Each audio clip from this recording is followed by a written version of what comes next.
All right, here we go. 1090 Jake, welcome back to VladTV. What's up, bro? How you doing?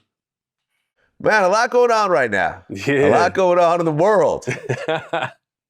In the world, there's wars raging and presidents getting kidnapped and all that. But closer to home, Boosie just got time served for his gun case. Round of applause. That's good. I'm happy for him. Yeah, man, I was super happy. Were you surprised at all that he got that? A little bit. I'm gonna be honest, a little bit, because once I heard that he was trying to have Trump pardon him, I was like, Usually when you start doing that shit, things are getting a little desperate, but I'm happy it played out how it played out. A lot of people, I feel like, have been getting spared by the feds, and I don't feel like Boosie really had ill intent. I don't think he's out there doing nothing wild. You know what I mean? Just trying to protect himself and his business and his family. So I'm happy it played out how it played out. Yeah, because he was facing years at one point. And he went to the state dropped it, but then the feds picked it up like the same day. Yeah.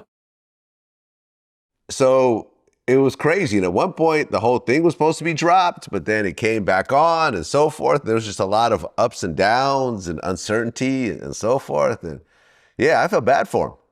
Yeah, I mean, that's normally how it happens, though. The state will drop something just for the feds to pick it back up. But it's just, it was a shitty situation. And I just hope that he's 10 steps ahead of the game moving forward so he doesn't fall back into this situation.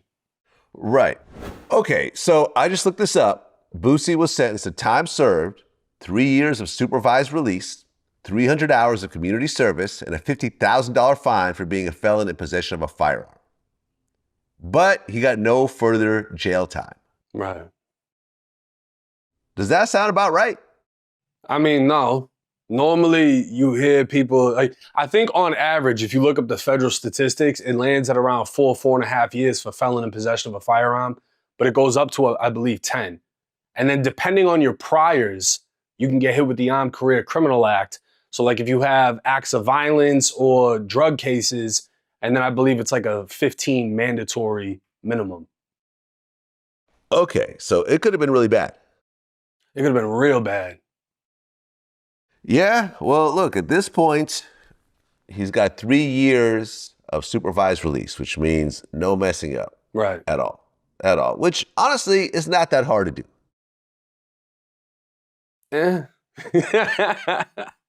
You disagree? I mean, it depends on how you living, bro. At the age Boosie is, I feel like he should be able to do it. He got a whole estate. He shouldn't leave the estate unless he's going to conduct business.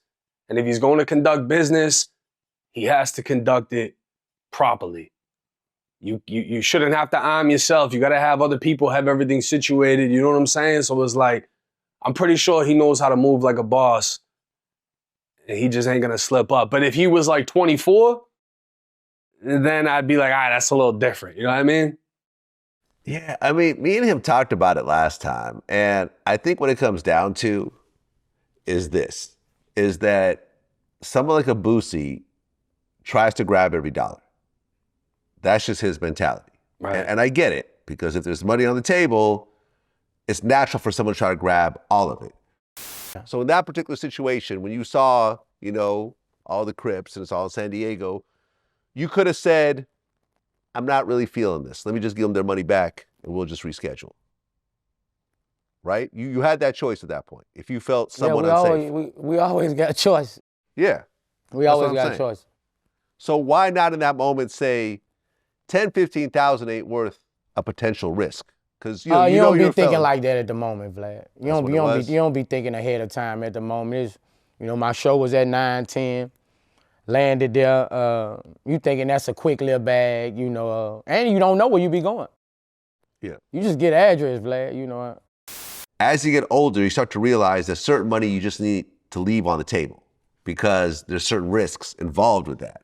And I think in this particular situation, when Boosie goes to a specific city, he puts it out there, hey, I'm here, I'm doing verses, I'm doing pop-ups, I'm doing walkthroughs, I'm doing music video shoots, whatever else, right? So these guys paid him to do a verse and probably paid him extra to do the video shoot.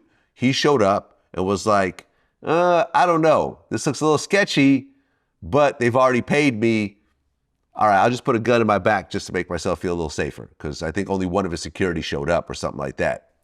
But in a situation like that, as you get older, wiser, you look at it and say, you know, let me just give them their money back. I'm cool. I'm cool. If I don't feel totally comfortable, this extra 5,000 or so is not going to change anything anyways. Just have it back and whatever. I'll make it up to you. I'll give you all an extra verse or something like that and call it a day. Right. That's what I would have done. Yeah, because I mean, giving back 5,000 versus having to pay the feds 50 is a major fucking difference. On top of the lawyer fees and everything else. On top of the lawyer fees, the 50 is probably a drop in a bucket. Yeah. My guess, let me see. I would guess he probably spent at least $250,000 for that defense, maybe even $500,000. This thing has been dragging on for years at this point. There's lots of court dates in and out. There's all types of back and forth. There's, you know, documents that need to be written and submitted and so forth. Yeah, I would say he might have had to pay $500,000 to get out of this. Yeah, fuck that. It's too much. For $5,000, which is 1% of the $500,000 you end up spending. Yeah. See what I mean? Sometimes it's better just to do the right thing to begin with to avoid all the BS later on. But regardless, you know, he's out. He got his time served, ankle monitors off, go back to his life, just stay out of trouble. How'd you feel about Kodak dissing him the day before he went to court? That was whack. That was whack. I think he knew that the timing of it was what it was, but the two of them have kind of been going at it for years. Yeah.